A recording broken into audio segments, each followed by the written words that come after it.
obviously making a transition here from our strength and conditioning phase to phase 2 practices. We got 2 days of these. We're able to go full speed. We're in helmets. We're not able to line up against each other, but we're able to go full speed. So what today was not a lot of teamwork. Today was a lot of individual work, a lot of fundamentals and technique, every position, by itself, working on the details and the little fundamentals, the little techniques that go into execution in the big picture. So it was really good work out there. We'll do that today and tomorrow before we can line back up against each other. So a good chance for the guys to go full speed and to feel what that feels like on the football field, not just running sprints, but playing football. So anxious to keep going. Feel good about where we're at. All right, Joel Erickson. Frank, there's been some talk of like the Saints and Cowboys kind of setting up like optional hotel settings for guys to kind of bubble during camp. Are you guys doing anything like that? I'd say our approach to it has been really our cultural approach. I mean, we've talked, it's almost like a cultural bubble, if you will. We're not going crazy, and we're not trying to tell guys, hey, you shouldn't go out, you shouldn't do this, you shouldn't do that. We're setting guidelines. We're talking about safe practices. We're talking about being reasonable, taking reasonable precautions, and then trusting our guys to do that. So far, it's been a good start to the time that we've been here. Our guys have done a good job. We've not had any cases come up. So that'll be our approach. We're always ready to adjust if needed, but right now we feel comfortable with the approach we're taking. All right, Mike Chappell. Yeah, you mentioned the changes you have to be ready for. Coaches love routine. You know what you're doing. But isn't it almost you have to be ready for whatever, whether you lose Andrew Luck, whether you lose a player, whether it's the COVID, don't you have to stress on players that be ready for what you don't know is coming? Yeah, that's why I think it's so important to have core fundamentals and principles that you believe in. Because when you have those, while everything else can be changing, circumstances are going to be changing. What holds us together, what kind of grounds us is those underlying principles that we always talk about. So that's the continuity. That's the continuity, that even when there is a change to schedule, we're not changing the principles. We're not changing the foundation. So we have continuity and familiarity in those core things. And then we adjust and adapt as needed. And you're right, Chap. I mean, you do got to be flexible. And I think our guys have handled that very well, and our coaches. Wasn't that one of your core principles, is being a backup quarterback? Yeah, I mean, you always you're one play away, and you never know when that's going to be. So you have to stay focused. You have to be able to adjust, and you have to be able to adjust on your feet and think quickly. So that's what we're trying to do. Stephen Holder. Hey, Frank, just to ask Jack about this, playing in your system the last couple of years, we know that, the tight ends play a central role. I guess I have two questions. Number one, how did that evolve for you? And secondly, where does Phillip factor into this? Because I know he's had, it seems like, some success with tight ends over the years. Even though he had Antonio, I get that. But just can you speak to those two things? Yeah. The dynamic on the tight end, that evolving is, just being around some great ones. When I was here before, being around Dallas Clark, seeing what he could do, then you're around Antonio Gates, then you're around Zach Ertz and Trey Burton in Philadelphia. Then you come here and Ebron has a monster year for us. So, and I think, Stephen, that part of the reason for that is just the great athleticism of tight ends, where they're almost like a receiver and you just get matchups that you like. And so I really do think this is it's a team game, but within the game, there's these little matchups that you have to try to find, create, and take advantage of. And one of those, I think, is at the tight end position, getting those guys. But then the dynamic with that is, the reason you haven't seen this in the past is tight ends have been blockers. So if we want to be a good running team, then how do you get a tight end who's a great receiver and maybe just an average blocker and still have a dynamic run game?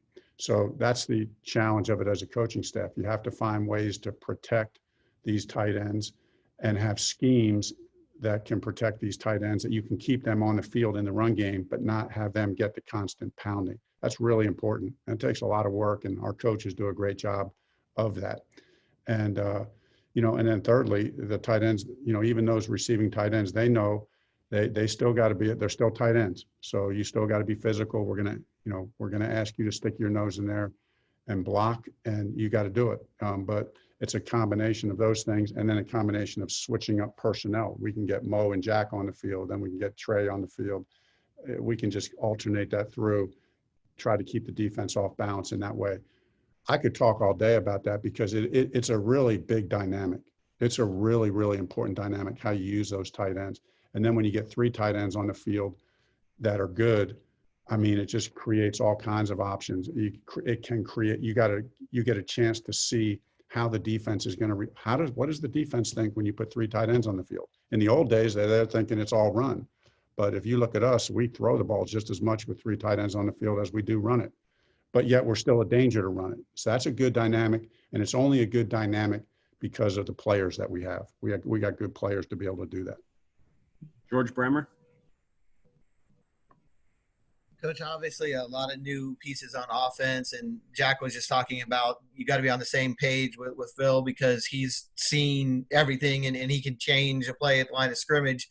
Have you seen them kind of coming together, especially with these walkthroughs, having that chance to kind of get on the field together? Have you seen that grow so far? Yeah, it's amazing how it really it's fun. It's fun to watch. I mean, it never gets old.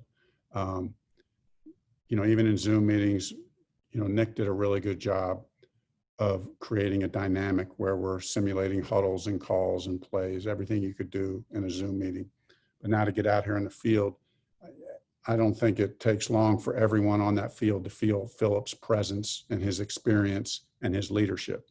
So that just accelerates it. That accelerates that much more, keeps everybody on their toes. And I think that'll just grow. Phil B.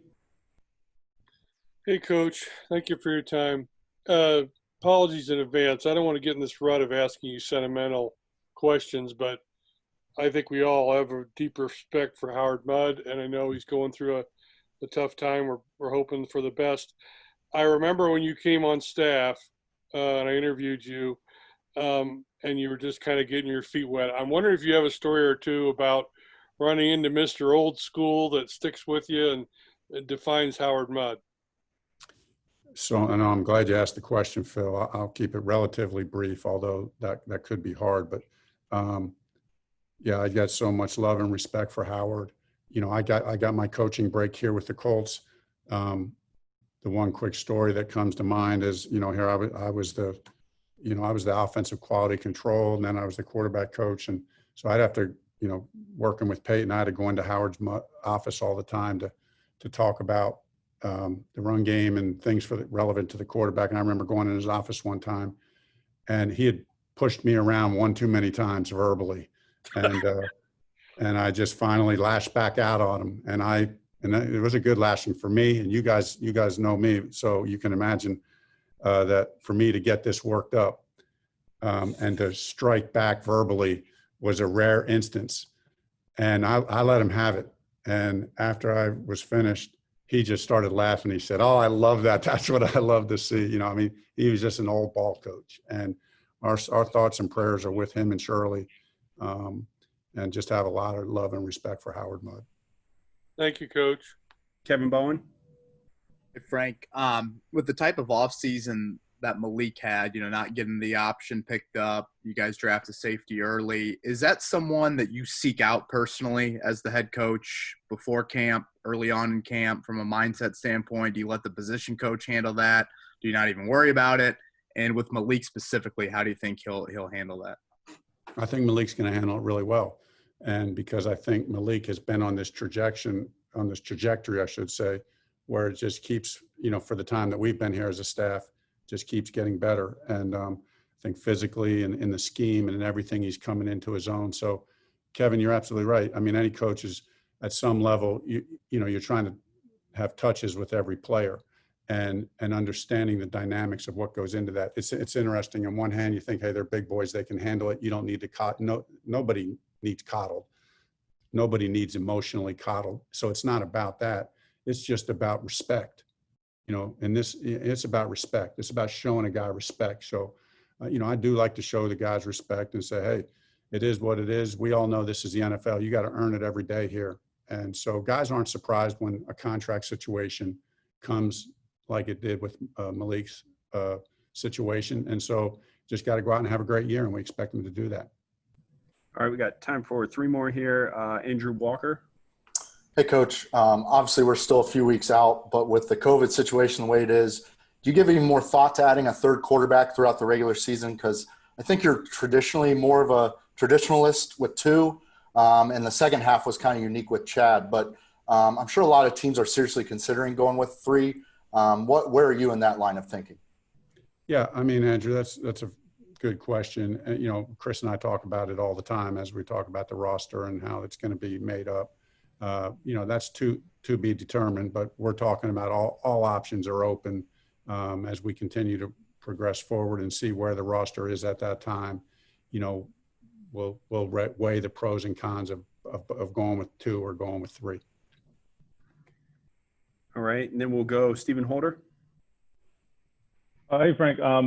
You didn't say this, and I don't want to put words in your mouth, but you seem, to kind of have some optimism on just the way things have gone in terms of testing results to date.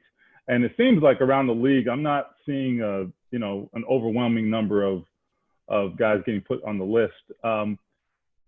It's early, but do you draw anything from that, or do you just kind of think we're still in the wait and see, or what do you think? Anything? Yeah, it's interesting. Your sense is right. There is a little bit of optimism, but I don't take it for granted.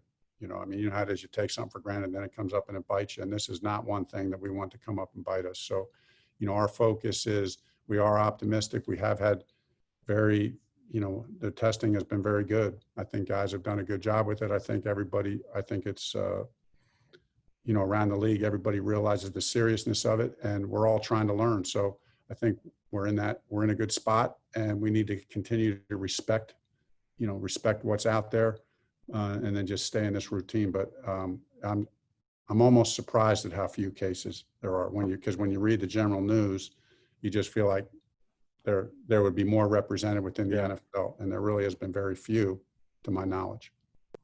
All right, and then Mike Wells, last question. Hey, Frank, you mentioned back in the spring about the running back position with Marlon and Jonathan, kind of a 1 and 1A type situation. No matter how it shakes out, should much be read into it on who the starter is, or do you just look at it as, you guys are going to run the ball enough where there's going to be enough touches for everybody in the backfield? Yeah, I mean, Marlon's a starter. Marlon's a starter, but it's like you said, Mike. I mean, you can read into that. I mean, Marlon's earned it. He's had a couple of really good years for us, but we're going to continue to take the same approach that we have, where it's week in and week out, hot hand, all those things. And we're expecting a big year from all of our backs, but in particular, Marlon. He looks good, and so just feel good about how the backs complement each other. I really do. I feel like that's a strong room for us. I feel like those guys are very unselfish. They're in it for each other. And so, Marlon needs to be a leader the way he plays, and we expect him to do that.